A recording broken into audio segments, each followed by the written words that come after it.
The rain had just started to patter against the wide glass windows of my Portland office when the phone rang. I almost didn't answer calls after closing hours usually meant another supplier issue or a mechanic needing overtime approval. But when I saw the name flash across the screen, I froze. Maris. It had been weeks since my daughter last spoke to me without tension threading her voice. Ever since my husband, Daniel, passed nearly a decade ago. I had tried to be both parent and provider, pouring myself into the chain of auto repair shops we had built together. Maris had drifted further away with each passing year, her silences sharp enough to cut. "Mom," she said quickly, almost too cheerfully, "how about we do something together this weekend? Just you and me, hiking in the Cascades. We could use the fresh air." For a moment, I didn't respond. Hiking Maris hated even the shortest walks, always claiming the outdoors bored her. Memories pressed in her teenage years filled with malls and screens. Her impatience on family camping trips when Daniel tried to teach her how to pitch a tent. The suggestion felt foreign, almost rehearsed. Still, my chest tightened with a fragile hope.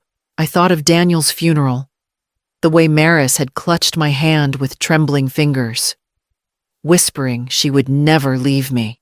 That promise had echoed in my mind during lonely nights when the house felt unbearably silent. Maybe this trip was her way of keeping it. Even after all these years of distance, that sounds unexpected. I managed, trying to keep my voice steady.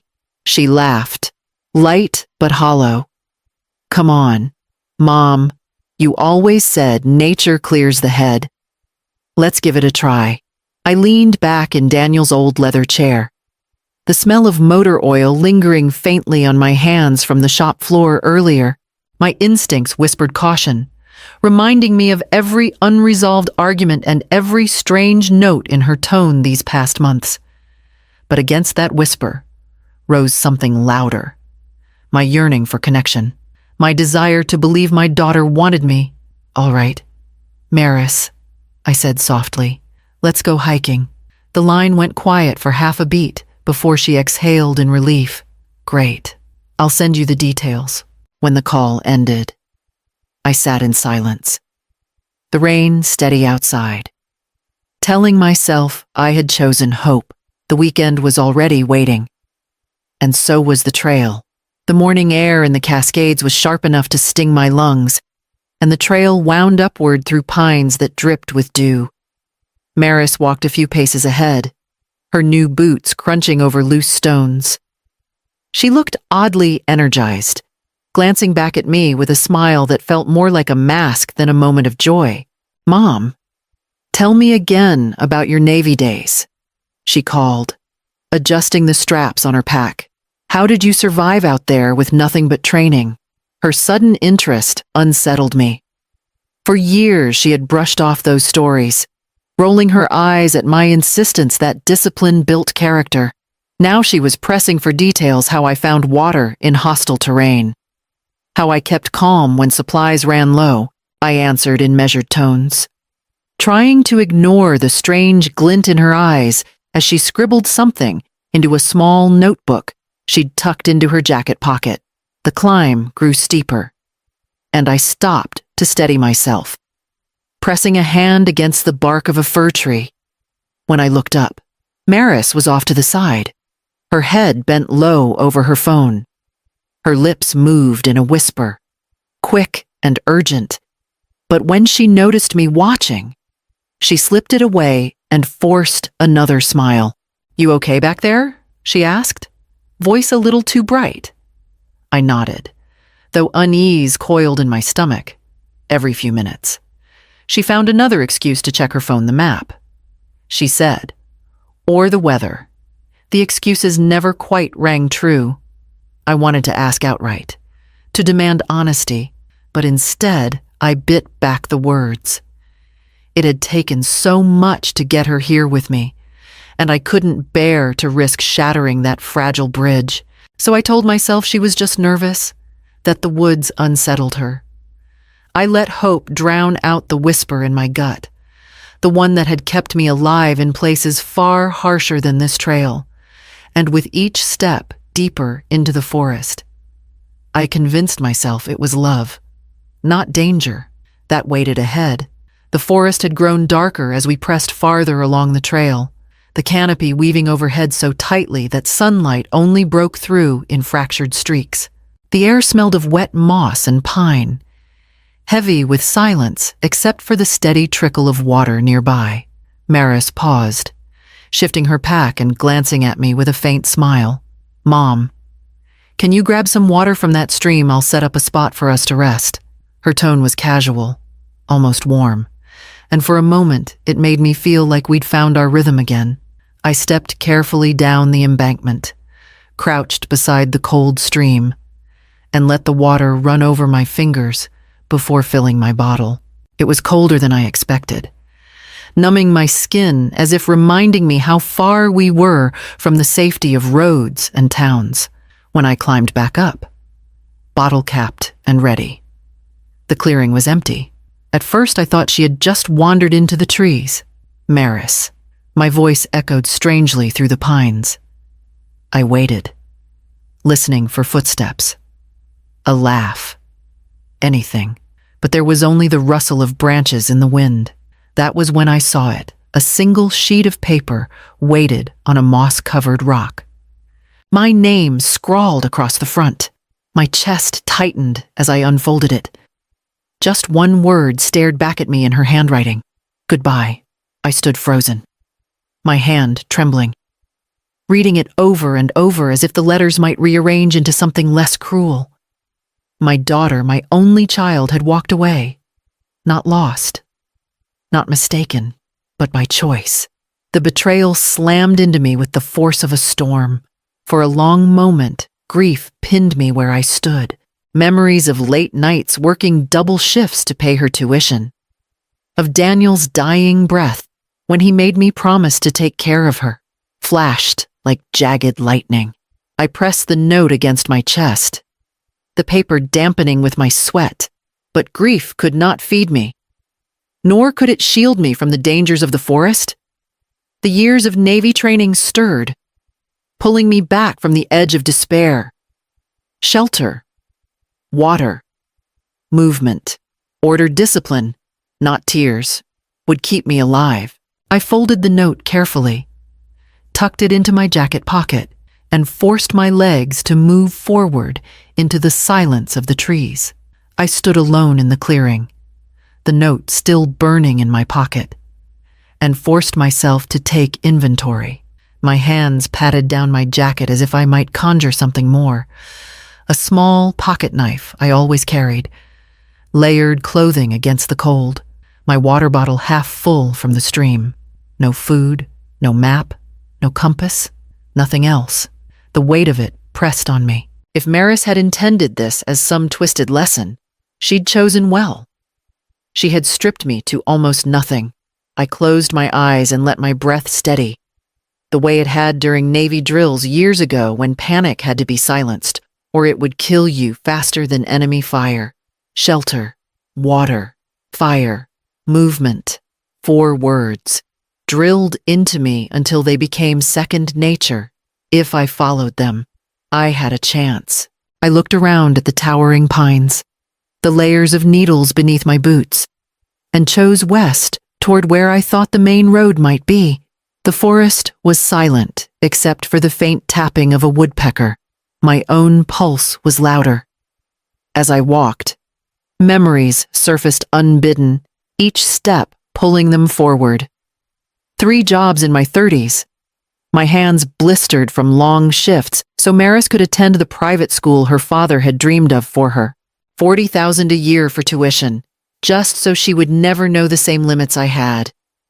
Later, her college fees, her first car, $18,000 in cash because she refused a used one.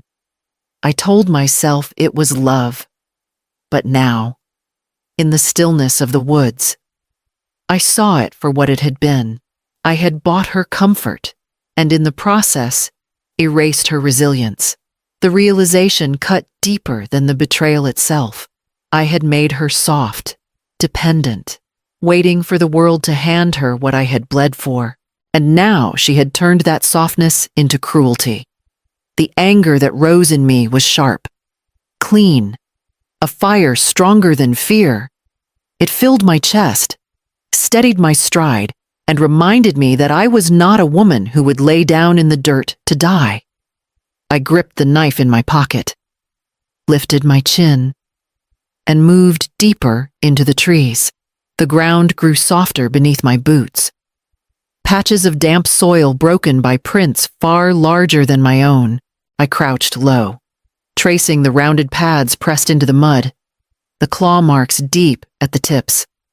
Fresh. A bear had passed through here not long ago. My heart tightened, but training whispered, "The rule don't surprise them." I began to hum, low at first, then louder, adding the rhythm of my boots on fallen branches so any creature nearby would know I was coming. The game trail twisted through the undergrowth, narrowing until I had to push aside branches that scraped my arms. I kept moving, every step forward an act of defiance. Then, faint at first, I caught at the growl of engines, not the roar of trucks, but something smaller, closer. ATVs. I broke into a run, lungs burning, until the trees thinned and light poured over me. Bursting into the clearing, I stumbled to a halt. 4 riders had paused beside their machines, helmets half lifted as they turned toward me. A tall man in his 40s removed his helmet, weathered lines carved deep around his eyes. "Ma'am, are you all right?" he asked, voice carrying both concern and authority. I could barely form the words. "My daughter, she left me out here. Took everything. Just left." Their faces shifted instantly from confusion to horror. One of the women swore under her breath. The man stepped closer, steadying my shaking arm. "Name's Oliver Keene, former ranger. Abandoning someone in this wilderness, that's attempted murder." The word landed heavy, but I didn't flinch. Murder. Yes, that was what she had chosen. Oliver gestured to his group. "We'll get you out, safe and quick." I straightened, meeting his eyes with a steel I hadn't felt in years. "On one condition," I said, "get me back before she does." His brow furrowed, but he nodded once, as if he understood there was more at stake than survival. I climbed onto the back of his ATV, the engine roaring beneath us, and the forest began to blur behind as we raced toward the road. The ATV jolted over ruts and stones, the wind cutting sharp against my face as Oliver steered us onto a trail so narrow I thought only deer could pass through. "Old ranger access," he called back. Cuts hours off the drive. His voice was steady, practiced, the kind of tone that made you believe he'd led 100 rescues through terrain just like this. I gripped the frame tight and let the rhythm of the ride push me into thought. Daniel's face surfaced, unbidden, the way he had looked the night he pressed my hand and made me promise to raise Maris strong. Not sheltered, not dependent. He had known me well enough to see the danger in my guilt, how easily it could turn into overprotection. And he had been right. I had confused love with rescue, strength with comfort. Regret sat heavy in my chest, but alongside it burned a sharper resolve. If Maris had left me in the forest believing I would vanish quietly, she was about to learn what kind of woman she had underestimated. The trail wove downhill, crossing shallow creeks, bending beneath towering evergreens, until it spilled us onto a gravel road that soon joined the highway.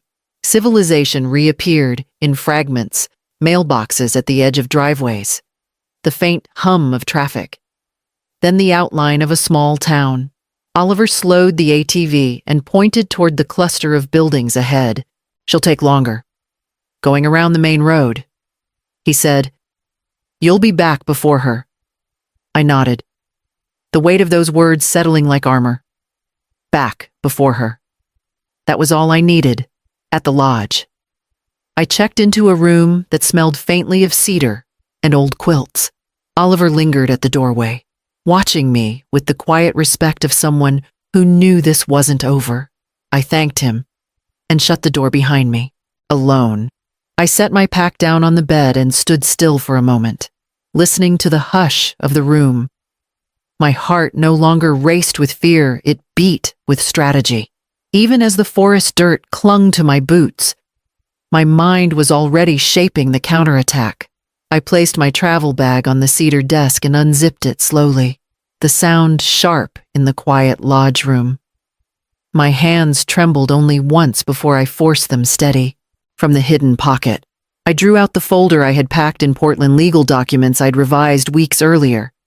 Back when Maris first began pressing for more money, at the time, it had felt like a gesture of disappointment, a boundary drawn in ink.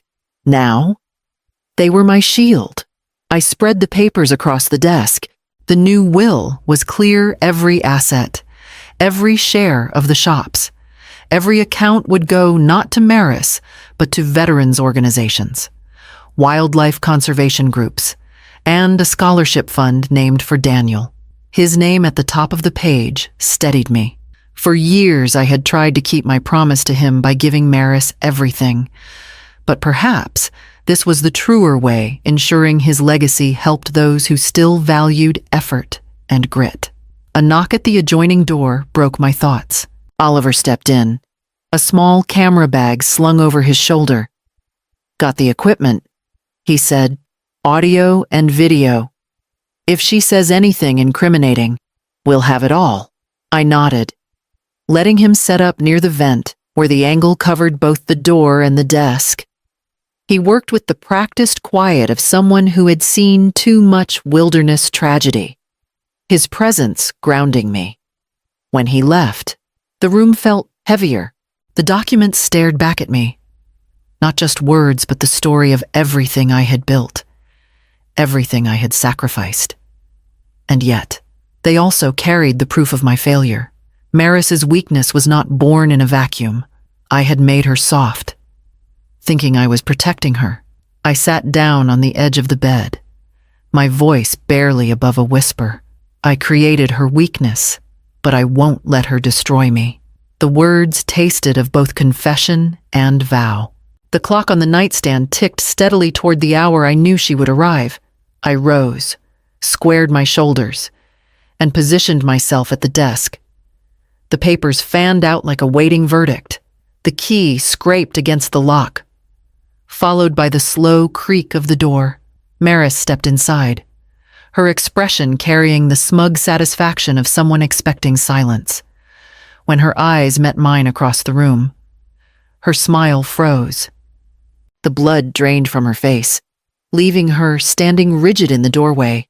"Mom," her voice cracked. How are you here?" I sat calmly at the desk. The papers spread out in front of me. "Turns out I'm harder to get rid of than you thought." She took a step back, fingers twitching against the strap of her bag. "You don't understand." I understand perfectly." I cut in. My hand rested on the folded note I had pulled from my pocket. I raised it slowly. This said everything. One word. "Maris, goodbye. You left me in the middle of that forest to die." Her mask cracked, bitterness spilling through. "You've controlled me my whole life, every decision, every dollar, always with strings attached. You never let me stand on my own." I held her gaze. "And so you chose murder instead," she faltered, then straightened, her chin high. "I deserve what you built. Everything. You kept me weak just so you could feel strong." Quietly, I slid the will across the desk. "You inherit nothing. Every cent, every shop, every house gone to causes that will actually honor your father's name." Her composure shattered.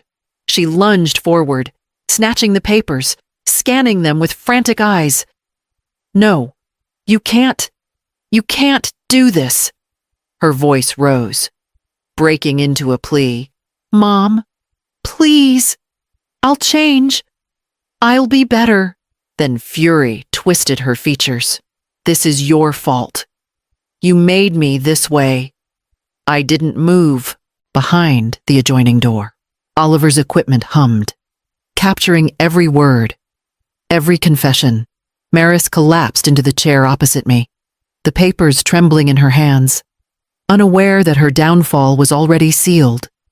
The room filled with silence after Maris's last outburst, broken only by the faint hum of the recording device. I dialed the front desk with steady hands, asking them to send for the authorities. There was no shouting when they arrived, no dramatic struggle. 2 uniformed officers stepped in, and Maris's protests shifted from rage to disbelief as they placed her in handcuffs. "You can't do this. She's my mother," she cried, twisting against their grip. I stayed seated, my voice calm. A daughter wouldn't leave her mother to die. They led her out, the echo of her voice fading down the hallway. The door closed behind them, and the room grew still again. I stared at the empty chair she'd occupied, the papers scattered across its seat. The ache in my chest wasn't triumph, and it wasn't revenge, it was clarity. The girl I had raised was gone, and perhaps she had been gone for years. What remained was someone I no longer recognized, someone who had chosen greed over love in the middle of a forest. Oliver entered quietly, his camera bag slung over his shoulder. He studied me for a moment, then said softly, "You didn't survive by chance. You survived because you're strong." I nodded, though strength felt like a hollow word, strong enough to lose her. I whispered.